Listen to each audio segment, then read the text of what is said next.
آج میں آپ کے ساتھ جو روایت شیئر کرنے جا رہی ہوں یہ بہت ہی زیادہ واضح ہے اور اس کا بہت ہی گہرا مطلب ہے۔ الحافظ ابن رجب رحمہ اللہ اپنی بہت ہی مشہور کتاب الخشوع فی الصلاۃ یعنی نماز میں خشوع میں بیان کرتے ہیں۔ اس کتاب کا آخری چیپٹر صرف اس حدیث کے بارے میں ہے، گو کہ اس میں نماز کا کوئی ذکر نہیں ہے اور نہ ہی اس سے نماز کا کوئی تعلق ہے۔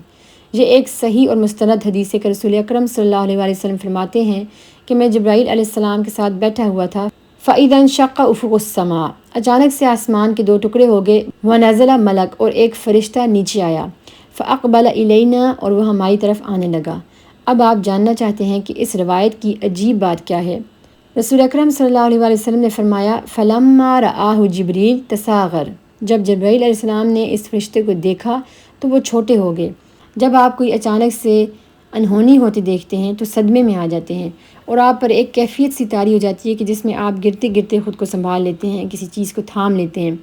بالکل یہی کیفیت اس وقت جبرائیل علیہ السلام کی تھی۔ علماء کہتے ہیں کہ جبرائیل علیہ السلام نے خود کو گرنے سے تھاما۔ فرشتہ رسول اکرم صلی اللہ علیہ وآلہ وسلم کے پاس آیا اور اس نے عرض کی، یا رسول اللہ انی رسول اللہ الیک، مجھے اللہ کی طرف سے آپ کے لیے پیغام دے کر بھیجا گیا ہے۔ اخیرک، میں آپ کو ایک چوائس دے رہا ہوں، بین ان تکون نبیا عبدا او نبیا ملائکہ، آپ خود اپنے لیے انتخاب کریں کہ آیا کہ آپ بادشاہوں کی طرح کی زندگی گزارنا چاہتے ہیں یا آپ عاجزی کی زندگی گزارنا چاہتے ہیں۔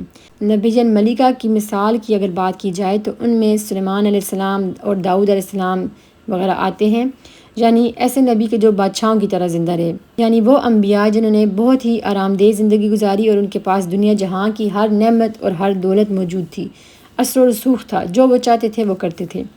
فرشتے نے حضور اکرم صلی اللہ علیہ وآلہ وسلم سے کہا کہ آپ کی آخرت کے انعامات اور کرامات میں قطعی کوئی کمی نہیں آئے گی۔ آپ صلی اللہ علیہ وآلہ وسلم کو اختیار ہے کہ آپ ایک عاجز بندے کی طرح جیسے زندگی گزار رہے ہیں ویسے ہی گزارتے رہیں، یا آپ کو بادشاہوں والی زندگی چاہیے۔ ہمیں پتہ ہے کہ حضور اکرم صلی اللہ علیہ وآلہ وسلم نے بہت ہی عاجزی کی زندگی گزاری ہے۔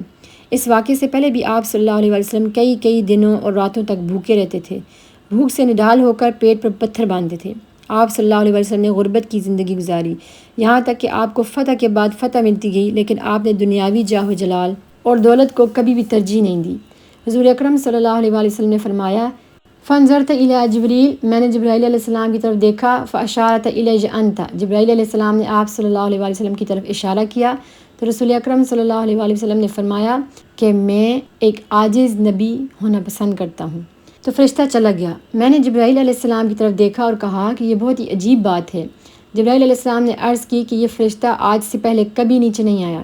رسول اکرم صلی اللہ علیہ وسلم نے فرمایا آپ چھوٹے کیوں ہو گئے تھے اور اس فرشتے کو دیکھ کر آپ خوفزدہ بھی تھے، ہم سب پریشان ہو گئے تھے۔ جبرائیل علیہ السلام نے فرمایا واللہ اللہ کی قسم، اس فرشتے کو دیکھتے ہی میں سمجھا کہ وہ روز محشر کا اعلان کرنے آیا ہے۔ وہ فرشتہ کون تھا؟ اسرافیل علیہ السلام۔ جب جبرائیل علیہ السلام نے اسرافیل علیہ السلام کو آسمان سے نیچے آتے دیکھا تو وہ سمجھے کہ بس اب سب ختم ہو گیا ہے۔ اسرافیل علیہ السلام کو دیکھ کر جبرائیل علیہ السلام بھی گھبرا گئے تھے کہ کہیں قیامت تو شروع نہیں ہوگی۔ اور ابن رجب رحمہ اللہ اس کتاب کا اختتام اس بات پر کرتے ہیں بن نبیًا عبدا، یعنی عاجز غلام بننے کا انتخاب کرو۔ اس چیز کا رسول اکرم صلی اللہ علیہ وسلم پر فزیکلی کیا اثر پڑا؟ ظاہر ہے کہ رسول اکرم صلی اللہ علیہ وسلم اس کے بعد بھی عاجزی کی زندگی گزارتے رہے۔ بعض اوقات رسول اکرم صلی اللہ علیہ وسلم کھانا کھاتے وقت ٹیک لگا لیتے تھے اور کھانا کھاتے تھے، لیکن اس واقعے کے بعد سے رسول اکرم صلی اللہ علیہ وسلم ہمیشہ سیدھے بیٹھ کر بغیر ٹیک لگائے کھانا کھاتے تھے۔